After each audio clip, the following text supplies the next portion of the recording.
दिन भर सब घूमते रहे। रात को खाना खाकर अपने अपने कमरों की तरफ चल दिए। रात को जब सब सो गए तो महेश ने पीछे की खिड़की की तरफ आकर गरिमा को बुलाया। गरिमा उठी और ये सुनिश्चित करके कि सब सो गए हैं वह दबे पांव कमरे से बाहर आ गई। महेश उसका बाहर ही इंतजार कर रहा था। वह उसके साथ दूसरे कमरे में चल दी। दोनों बहुत दिनों से एक दूसरे का सामीप्य पाने के लिए बेचैन थे। कमरे में आते ही दोनों एक दूसरे से लिपट गए। महेश ने गरिमा को बहुत प्यार किया। उसकी गर्दन पर, उरोजों पर असंख्य चुंबन किए, जिससे गरिमा मदहोश होती चली गई। गरिमा के शरीर के हर अंग को महेश ने अपने होठों के चुंबन से नम कर दिया। उसकी उखड़ती श्वासों ने महेश के अंदर तूफान ला दिया। जब ज्वार उठा। दोस्तों, आपको प्रियंका स्टडी में स्वागत है। दोस्तों, इस कहानी को पूरा सुनिए, बहुत इंटरेस्टिंग कहानी है। तो चलिए शुरू करते हैं। पोपो भीड़ को हॉर्न देती पीले रंग की कॉलेज बस आगे बढ़ती जा रही थी। गरिमा किसी तरह सांसें रोक कर बस में बैठी हुई थी। वह मन ही मन भगवान को याद कर रही थी। थोड़ी ही देर में गरिमा का स्टॉप आ गया। बस भैया यहीं उतार देना, मेरा स्टॉप आ गया, गरिमा ने चैन की सांस लेते हुए कहा। 24 वर्षीय गरिमा मेडिकल साइंस की छात्रा थी। पढ़ने में तेज और बुद्धिमान गरिमा शारीरिक रूप से काफ़ी स्थूल थी। बहुत ज़्यादा वजन होने की वजह से अक्सर लोग उसे मोटी मोटी कहकर चिढ़ाते थे। इन सभी के चलते उसमें आत्मविश्वास की भी काफ़ी कमी आ गई थी। गरिमा को भी इन सब की आदत हो चुकी थी। यही एक कारण था कि गरिमा के ज़्यादा दोस्त मित्र भी नहीं थे। बस एक अच्छी सहेली विनीता ही थी गरिमा की, जिससे थोड़ा बहुत दिलों की बात कर लेती थी। सुबह 8 बजे गरिमा अपनी कॉलेज बस से कॉलेज आती थी और सभी क्लासेस अटेंड करती थी। फिर शाम को 5 बजे कॉलेज बस से घर आ जाया करती थी।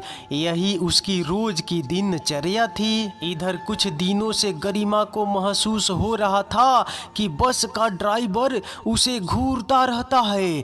उतरते चढ़ते बैठते उसे ऐसा लगता जैसे बस ड्राइवर की दोनों आंखें उसे देखती रहती है। लड़कियों की ये छठी इंद्री भगवान ने दी है कि कौन उन्हें कब कैसे किस नज़र से देख रहा है, उन्हें पता चल जाता है।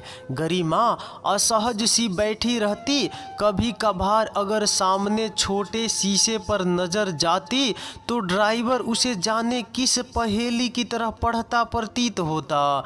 ये रोज की ही दिनचर्या हो गई थी। गरिमा घुटी घुटी सी कुछ भी कहने में असमर्थ, बस परेशान रहने लगी। ऐसा नहीं था कि वह पहली बार इस बस से कॉलेज जा रही हो, बल्कि उसे इस बस से जाते हुए 2 साल हो चुके थे। इससे पहले ड्राइवर ने इस तरह से कभी नहीं किया था, परंतु अब ड्राइवर का यह व्यवहार बहुत अप्रत्याशित था। दूसरी तरफ 48 वर्षीय अधेड़ महेश, जो कि इस कॉलेज में कई वर्षों से ड्राइवर था, ड्राइवर होने के साथ साथ वह बाकी बसों के ड्राइवरों का हेड भी था। गरिमा हमेशा उसी बस से कॉलेज जाया करती थी जिसे महेश चलाता था। 2 वर्षों से गरिमा और महेश के बीच एक जान पहचान कायम हो चुकी थी। दोनों के घर भी संजोग से एक ही कॉलोनी में थे। महेश शादीशुदा था और उसके बड़े बड़े 2 बच्चे थे। अचानक महेश का गरिमा को यूं घूरते रहना गरिमा की क्या किसी की भी समझ से परे था। जब गरिमा से रहा नहीं गया तो इसके लिए उसने अपनी सहेली विनीता से मदद मांगी और उसे पूरी मनोव्यथा कह सुनाई। विनीता ने पूरी बात सुनकर गरिमा को बिना डरे ड्राइवर का सामना करने का सुझाव दिया। विनीता ने गरिमा को समझाया कि इसमें उसकी कोई गलती नहीं है। अगर ड्राइवर अपनी हरकतों से बाज नहीं आता है तो वह प्रशासन में इसकी शिकायत करेगी। सुनकर गरिमा को थोड़ा साहस आया। अगले दिन गरिमा ने ड्राइवर के पास आकर उससे उसके इस अभद्रता की वजह पूछी तो ड्राइवर पहले तो शांत रहा, फिर गरिमा के डांटने पर उसने साफ साफ कहा कि तुम जैसी शरीफ लड़की मैंने पहले नहीं देखी। यहाँ पर लड़के लड़कियाँ क्या क्या नहीं करते, अकेले में मुंह मारने का मौका नहीं छोड़ते। हर लड़की का कोई न कोई मित्र है, लेकिन तुम हमेशा अपने काम से काम रखती हो। मैं कब से तुम्हें देख रहा हूँ, आज तक किसी लड़के से बात तक करते नहीं पाया तुम्हें। कॉलेज से सीधा घर आना, घर से सीधा कॉलेज जाना, सबसे बस मतलब भर की बात करना। मुझे तुम्हारी इसी सादगी ने मोह लिया है, मैं तुमसे प्रेम करने लगा हूँ। यह सुनकर गरिमा को बहुत आश्चर्य हुआ। अपने से दूनी उम्र के आदमी से ये सब सुनकर गरिमा को जैसे सांप सूंघ गया हो। पहले आप अपनी उम्र देखिए, मेरी उम्र के बच्चे हैं आपके, आपको शर्म आनी चाहिए मेरे लिए ऐसा सोचते हुए। उसने धिक्कारते हुए कहा, मैं मानता हूँ तुम मुझसे उम्र में बहुत छोटी हो, पर प्रेम में इन सब बातों के कोई मायने नहीं होते। आपकी बीबी को जब इस बात का पता चलेगा तो वह आपको कभी माफ़ नहीं करेगी। मैं अपनी पत्नी से प्रेम नहीं करता, वह तो एक जिम्मेदारी है जिसे कब से निभा रहा हूँ। मेरे हृदय में बस अब तुम्हारी प्रतिमा है। तुम्हें जब भी देखता हूँ मेरे मन मंदिर में असंख्य राग बज उठते हैं। मेरा प्रेम निवेदन स्वीकार कर लो। महेश बोलते बोलते भावुक हो गया। उसने महेश को ध्यान से देखा। लंबा चौड़ा कद, गोरा रंग, सुदर्शन व्यक्तित्व, घनी मूछें। इतनी उम्र का होने के बाद भी उसके चेहरे पर आकर्षण कायम था। उसके बाद महेश ने क्या कहा गरिमा को कुछ सुनाई नहीं दिया। वह चुपचाप वहां से निकल गई। घर आकर गरिमा सीधा अपने कमरे में घुस गई। उसे बार बार महेश की बातें याद आ रही थी। आज तक गरिमा की जिंदगी में कभी किसी पुरुष का आगमन नहीं हुआ था। ये सच था कि इस उम्र में हर लड़की की तरह गरिमा भी चाहती थी कि कोई उसकी जिंदगी में भी आए, उससे मान मनुहार करे, घुटनों के बल बैठकर उससे प्रेम निवेदन करे, वो रूठे तो कोई उसे मनाए। पर ये सब उसके लिए एक सपने की तरह था। उसके स्थूल देह की वजह से प्रेम तो दूर की बात है, कोई लड़का उसका मित्र भी नहीं बन पाया था। जब लड़कों के ग्रुप के पास से निकलती तो अक्सर उसे दबी हंसी ठिठोली सुनाई पड़ती, पर उसे इन सब की आदत हो चुकी थी और उसने किसी से भी कोई उम्मीद रखना बंद कर दिया था। हाँ, उसे प्रतीक्षा थी एक हम सफर की, पर वो हम सफर उसका हम उम्र हो, न कि उससे दोगुनी उम्र का कोई अधेड़। एक सजीला खूबसूरत युवक उसे प्रेम करे, किसी अधेड़ के लिए तो उसकी कल्पना में भी जगह नहीं है। फिर भी महेश के प्रेम निवेदन ने उसके स्त्री मन की भावनाओं को जागृत कर दिया था। गरिमा रोज की तरह कॉलेज जाती, बस में जब चढ़ती तो महेश देवदास की तरह पूर्ववत उसे देखता रहता। उसकी आंखों में अब प्रेम के लिए मरने मिटने वाले भाव साफ नजर आने लगे थे। गरिमा जब उसकी तरफ देखती तो उसकी टकटकी को वह सह न पाती और नजर फेर लेती। यह क्रम कई महीनों तक चला। हर बार गरिमा गुस्से और परेशानी के भाव लिए आगे बढ़ जाती, पर महेश को इससे कोई फर्क नहीं पड़ता। धीरे धीरे गरिमा के दिल में भी प्यार का अंकुर फूटने लगा और गुस्से के भाव की जगह स्नेह भाव ने जगह बना ली। धीरे धीरे दोनों फोन पर बात करने लगे। महेश गरिमा पर जान छिड़कता था। अब महेश के देखने से गरिमा को बुरा न लगता। गरिमा एक मृग तृष्णा के पीछे भाग रही थी जो उसके भविष्य को संकट में डाल सकता था, परंतु उसे महेश की आंखों में दिखते उस प्यार के आगे अपने भविष्य की भी चिंता न रही थी। वह महेश के असीम प्यार के आगे खुद को रोक न सकी। गरिमा कॉलेज से आकर महेश को मैसेज करती, दोनों देर तक फोन में चैटिंग करते। गरिमा सबसे छुपकर महेश को कॉल करती, महेश उसे प्यार से बुलाता, वह रूठती तो उसे मनाता, उससे प्यार भरी बातें करता, उसे दूर से ही अपना समीप्य महसूस कराता। वह अपना अच्छा बुरा सोचे बिना एक अधेड़ व्यक्ति के प्रेम में डूब चुकी थी।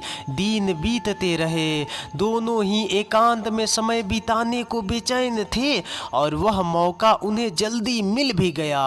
एक दिन कॉलेज की तरफ से मेडिकल के फाइनल ईयर के छात्रों का एक टूर गया। टूर के लिए हर छात्र से पहले ही 5,000 रुपये ले लिए गए थे।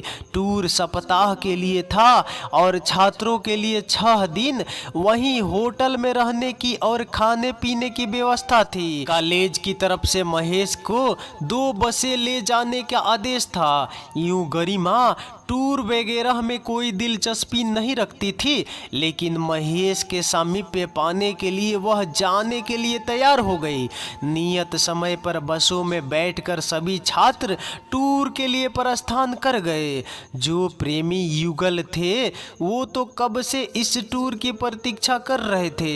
हाथों में हाथ डालकर सभी अपने साथ का आनंद उठाते हुए गंतव्य को जा रहे थे। रास्ते में सफर का आनंद उठाते हुए अद्भुत दृश्यों की प्रशंसा करते हुए सभी अभिभूत हो रहे थे। रास्ते में चाय पानी के लिए बस रुकी तो सबने वहां रुककर खाना खाया और खूब सारी सेल्फी ली। घंटों बाद जब सब होटल पहुंचे तो काफी थके हुए थे। सभी लड़कों को 4 कमरे और लड़कियों को 3 कमरे मिले थे। वहां पर कुछ देर तक सबने आराम किया और कुछ घंटे बाद तैयार होकर सब घूमने के लिए अपने अपने कमरों से बाहर आ गए। दिन भर सब घूमते रहे। रात को खाना खाकर अपने अपने कमरों की तरफ चल दिए। रात को जब सब सो गए तो महेश ने पीछे की खिड़की की तरफ आकर गरिमा को बुलाया। गरिमा उठी और ये सुनिश्चित करके कि सब सो गए हैं वह दबे पांव कमरे से बाहर आ गई। महेश उसका बाहर ही इंतजार कर रहा था। वह उसके साथ दूसरे कमरे में चल दी। दोनों बहुत दिनों से एक दूसरे का सामीप्य पाने के लिए बेचैन थे।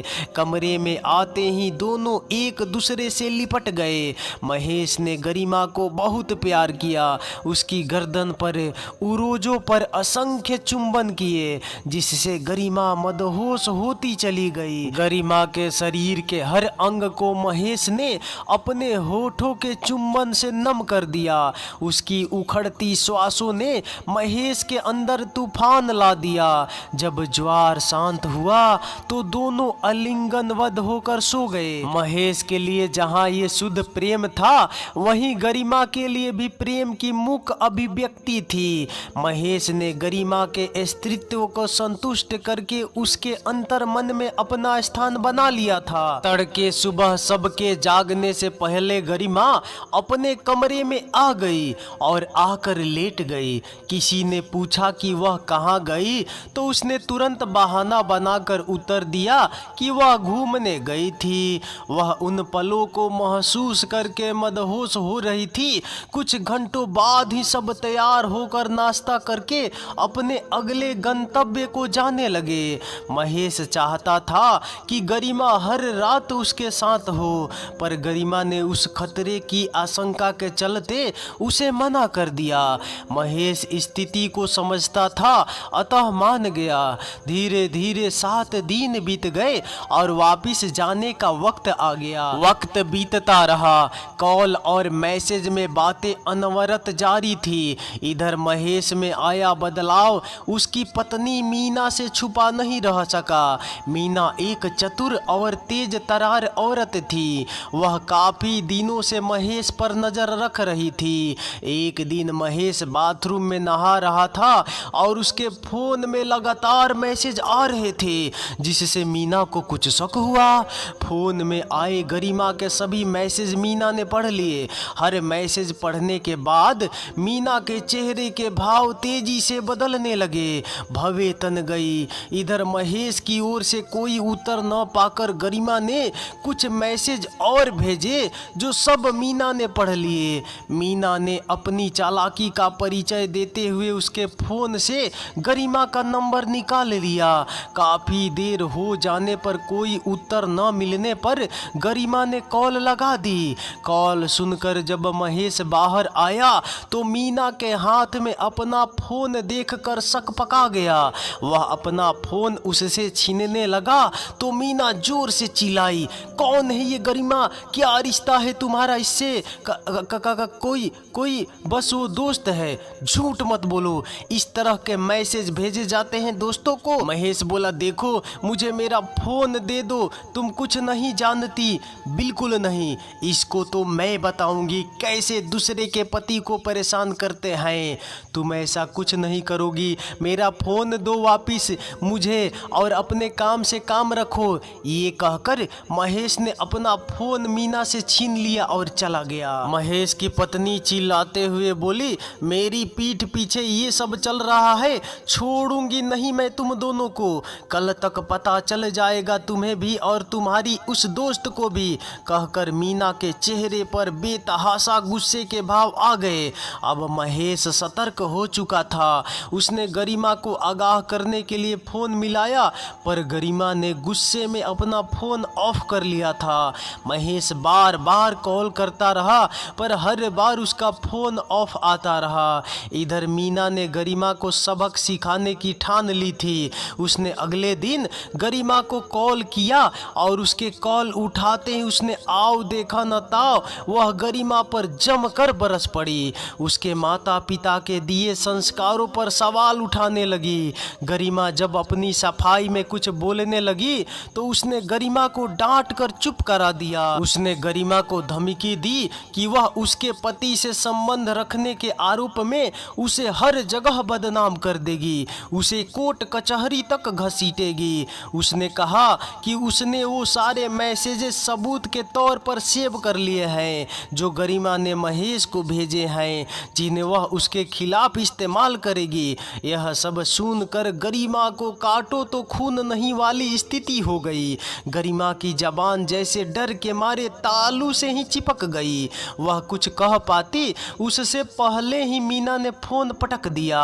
समाज में बदनाम होने की कल्पना भी गरिमा के लिए असहनीय थी। उसके माथे पर पसीने की बूंदें उभर आई। इश्क का भूत कहीं नीचे दब चुका था। अब बस अपनी इज्जत बचाने का रास्ता निकालना था। इतने में महेश का कॉल आया। गरिमा ने उसे मीना के कॉल के बारे में सब कुछ बता दिया और उससे मदद मांगी। महेश ने उसे विवशता जाहिर करते हुए कहा कि मीना बहुत शातिर औरत है, वह जो ठान लेती है करके रहती है। फिर भी वह उसे ऐसा करने से रोकने की कोशिश करेगा और वो कुछ दिन उसे फोन नहीं करेगा, न ही वो उसे फोन करे। कहकर उसने फोन काट दिया। शायद महेश पर से भी प्रेम का भूत उतर चुका था। गरिमा नीचे गिरकर जार जार रोने लगी। उसकी मृग तृष्णा उसे इस मोड़ पर ले आएगी उसने सपने में भी नहीं सोचा था। दिमाग ने काम करना बंद कर दिया। वह अपने माता पिता की नजरें अपनी वजह से झुकते हुए नहीं देख सकती थी। अब उसे एक ही रास्ता दिखाई दे रहा था, खुद को मौत के गले लगाना। वह कुछ सोचकर बाजार गई और एक मेडिकल शॉप से नींद की गोलियां ले आई। अभी वह गोलियां खाने ही वाली थी कि तभी विनीता का कॉल आ गया। विनीता ने उसे शॉपिंग पर जाने के लिए पूछा तो गरिमा ने मना कर दिया। विनीता एक समझदार लड़की थी, साथ ही वह गरिमा को बहुत अच्छे से जानती थी। वह उसकी आवाज से ही महसूस कर गई कि ये लड़की किसी परेशानी में है। विनीता ने जब पूछा तो वह तबीयत खराब होने का बहाना बनाकर टालने लगी, लेकिन विनीता कहाँ मानने वाली थी। वह गरिमा के घर आ गई। गरिमा के घर पहुंचने पर जब उसने उसकी सूजी हुई आंखें और पास में पड़ी नींद की गोलियां देखी तो उसके पैरों तले जमीन खिसक गई। उसने कसम देकर गरिमा से सारा माजरा जानना चाहा। आखिर गरिमा को अपनी सबसे प्रिय सहेली को मजबूरन महेश और अपनी पूरी बात बतानी पड़ी, जिसे सुनकर विनीता आश्चर्यचकित रह गई। पहले तो विनीता ने गरिमा को बहुत धिक्कारा, लेकिन जब उसकी हालत देखी तो उसे अपनी दोस्त पर दया आ गई। उसने थोड़ी देर कुछ सोचा, फिर मीना का नंबर गरिमा से लिया और मीना को फोन लगाया। उसने गरिमा बनकर उससे अपने किए की माफ़ी मांगी। पहले तो मीना को यकीन नहीं हुआ कि वही गरिमा है, क्योंकि उसने उससे पहले बात कर रखी थी, लेकिन विनीता के बार बार कहने पर उसने उसे गरिमा समझकर धमकाना शुरू कर दिया। अब बॉल विनीता की तरफ थी। उसे पता था उसे क्या करना है। उसने मीना से विनम्रता से माफ़ी मांगने का उपक्रम किया। साथ ही उसने एक कम उम्र की लड़की को गुमराह करने का आरोप महेश के मत्थे मढ़ दिया, जो कि सच था। मीना को उलझते देख उसने कहना जारी रखा और भविष्य में ऐसा कुछ भी भूल से भी ना दोहराने का वायदा उसने किया। मीना ने शांत रहकर उसे सुना, फिर उसे एक आखिरी मौका देकर छोड़ दिया।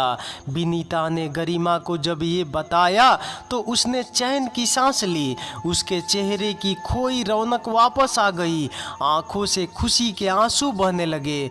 गरिमा ने इस मुसीबत से बचाने के लिए विनीता का धन्यवाद किया और महेश का फोन नंबर अपने फोन से हमेशा के लिए मिटा दिया और भविष्य में उससे किसी भी तरह का संपर्क न रखने की कसम खा ली। आज वो एक बहुत बड़े दलदल में गिरने से बची थी, जिसमें उसकी दोस्त उसके काम आई थी। उसने भगवान का भी धन्यवाद किया। थोड़ी देर बाद उसके फोन पर एक अनजान नंबर से कॉल आने लगी। एक ऐप से पता किया तो ये महेश का नंबर था। उसने तुरंत उस नंबर को ब्लॉक लिस्ट में डाल दिया। दोस्तों, ये कहानी सिर्फ एक गरिमा की नहीं है।